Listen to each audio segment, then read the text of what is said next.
Assalamualaikum, saya Cindy Kartika Sari dari 11 IPS 3 ingin menjelaskan tentang implementasi inflasi, kebijakan moneter, dan kebijakan fiskal.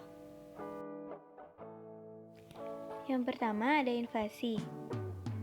Inflasi adalah gejala kenaikan harga barang-barang yang bersifat umum dan terus-menerus.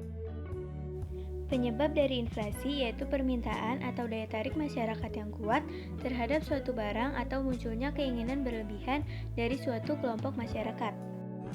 Ada juga implementasi pemerintah dalam menstabilkan inflasi, yaitu satu pada masa lampau, pembentukan TTI yang dimaksudkan untuk melindungi produsen dari anjloknya harga dan pada saat bersamaan juga melindungi konsumen dari lonjakan harga. Dua pada masa kini yaitu memastikan terjaganya daya beli masyarakat melalui penguatan perlindungan sosial dan dukungan terhadap sektor UMKM. Yang ketiga pada masa depan yaitu pemerintah mengutus bank sentral untuk menerapkan kebijakan diskonto dengan cara meningkatkan nilai suku bunga. Selanjutnya ada kebijakan moneter dan fiskal. Yang pertama ada kebijakan moneter. Kebijakan moneter adalah kebijakan yang dikeluarkan oleh bank sentral untuk mempengaruhi jumlah uang yang beredar. Implementasi pemerintah dalam kebijakan moneter yaitu satu pada masa lampau dengan menerapkan kerangka inflation targeting. Inflation targeting atau penargetan inflasi yaitu kebijakan moneter di mana bank sentral mengikuti target eksplisit untuk tingkat inflasi untuk jangka menengah dan mengumumkan target inflasi ini kepada publik dan mempunyai strategi yaitu target nilai tukar, target jumlah uang beredar, dan lain sebagainya. Nah, yang kedua ada masa kini.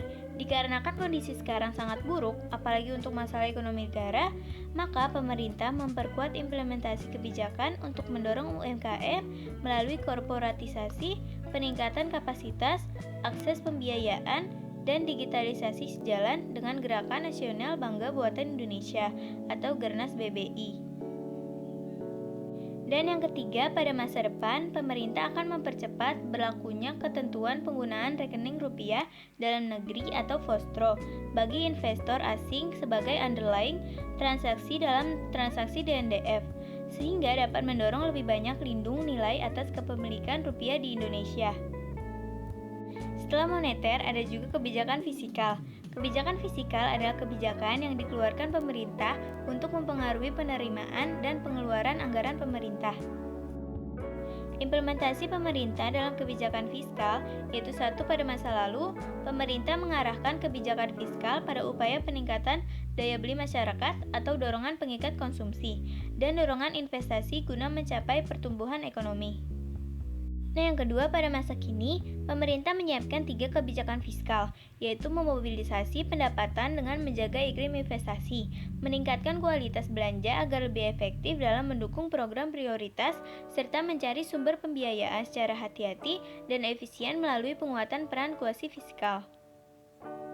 Yang terakhir, pada masa depan, pemerintah merencanakan kebijakan fiskal dengan tema penguatan reformasi di sektor-sektor penting dalam perekonomian pada masa mendatang.